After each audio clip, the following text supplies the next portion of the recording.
Exercise 5 Introduction to Euclid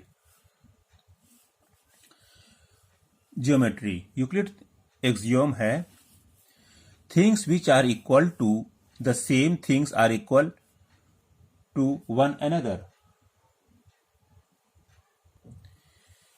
इसका मतलब ये होता है कि जो चीजें किसी एक चीज के बराबर होती हैं वह आपस में भी बराबर होती हैं। जैसे अगर a बराबर x है और b बराबर x है तो a बराबर b होगा।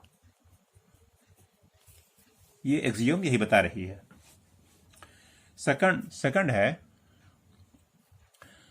If equals are added to equals the wholes are equal. इसका अर्थ यह है जब कोई चीज बराबर है उसमें बराबर चीजें जोड़ दिया जाए तो उनका होल भी बराबर होता है। जैसे ये 5 है और इधर ये भी 5 है, इसमें अगर हम 2 जोड़ दें इसमें भी जोड़ दें तो जो उनका होल आया माने ये 7 आया वो भी आपस में बराबर होगा। यही इसका एक्सियोम बता रही है। थर्ड है if the equals are subtracted from equals the reminders are equal. माने कि दो बराबर चीजों में से बराबर चीजें घटा देने पर उनका रिजल्ट भी बराबर होता है। जैसे ये 5 है, इधर भी 5 है, तो इसमें अगर हम बराबर बराबर चीजें घटा देते हैं, इसमें भी 2 घटा दिए और इसमें फिर से 2 घटा दिए तो ये जो रिमाइंडर आया ये दोनों बराबर होगा। ये इसमें बता रहा है। नेक्स्ट कह रहा है कि things which coincide with one another are equal to one another. माने कोई भी चीज ऐसे मान लीजिए एक लाइन है, समझने के लिए बता रहे हैं, और उसको कोई भी चीज अगर वो दूसरे को पूरी तरह ढक लेता है तो वह एक दूसरे के बराबर होता है। यही इसको बता रहा है। ये इसको देखिए ये ढक ले रहा है, ये बराबर से ढक ले रहा है तो ये बराबर इसके ये बता रहा है। ठीक है। नेक्स्ट कह रहा है the whole is greater than a part. मतलब जो सारा हिस्सा होता है वह टुकड़े या पार्ट से बड़ा होता है। माने एक लकीर मान लीजिए कोई लाइन है जो कि 10 सेंटीमीटर बड़ी है, मान लीजिए 10 सेंटीमीटर बड़ी है और उसका एक पार्ट है मान लीजिए 2 सेंटीमीटर का, तो ये वाला पार्ट जो है हमेशा इससे बड़ा होगा। यही इसमें बता रहा है।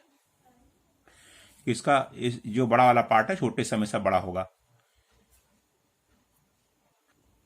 नेक्स्ट है the things which are double of the same things are equal to one another. माने अगर मान लीजिए a is equal to 2x है और b बराबर भी 2x है, इनका डबल बराबर है, इनका डबल दोनों को बराबर है, तो क्या होगा हमारा a is equal to b।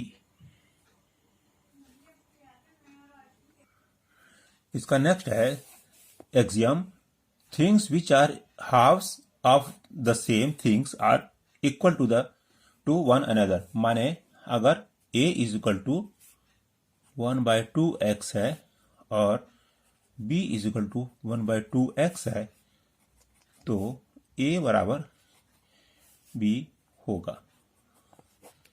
ये इसकी एक्सियम है। कोई नई बात नहीं है लेकिन इसमें बताया है तो इसको समझना जरूरी है। अब आइए पोस्टुलेट समझ लेते हैं। पोस्टुलेट 1 है कि स्ट्रेट लाइन में be drawn from any one point two any other point. माने ये 2 पॉइंट हैं, तो इनसे हमें एक स्ट्रेट लाइन खींची जा सकती है। ये 2 पॉइंट है, इनके बीच में हमको स्ट्रेट लाइन ये खींच दिया, ये बता रहा है। ठीक, नेक्स्ट है the terminated line can be produced indefinitely.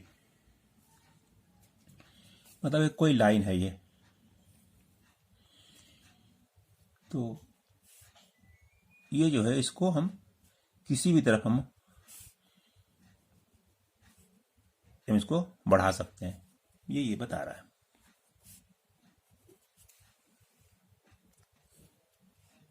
Next कह रहा है a circle can be drawn with any centre and any radius. मतलब कोई सर्कल कितना भी रेडियस का और कहीं भी सेंटर लेकर इसे बनाया जा सकता है। कोई कहीं भी सेंटर लेके हम इस सर्कल बना सकते हैं। थर्ड पोस्टुलेट कह रहा है all right angles are equal to one another. तो इसमें यह बताया गया है कि सारे राइट एंगल जो हैं एक दूसरे के बराबर होते हैं। मतलब उनका अगर इसको लेंथ को नहीं माना जाए, छोड़ दिया जाए, लेंथ से मतलब नहीं है, उनका मतलब ये है कि इनका अगर एंगल ये राइट एंगल है तो ये एक दूसरे के बराबर होते हैं, ये एक दूसरे पर रखे जा सकते हैं। रखे जाएंगे तो लेंथ छोड़ दीजिए तो ये एंगल उनके बराबर होंगे और ये एक दूसरे पर रखे जा सकते हैं। मतलब ये बराबर ही होंगे इनके, क्योंकि राइट एंगल बराबर है। फिफ्थ कह रहा है if a straight line falling two straight lines makes the interior angles of an the same side of it taken together less than 2 right angles, then the 2 straight lines if produced indefinitely meet on that side one which sum of angles is less than 2 right angles। मतलब कुल मिलाकर ये कह रहा है कि कोई line है ये और उनपे सीधे लकीर कोई लाइन गिरती है ऐसे, उस पर दो लाइन्स हैं जो, और उनपे ये एक सीधे लकीर गिरती है।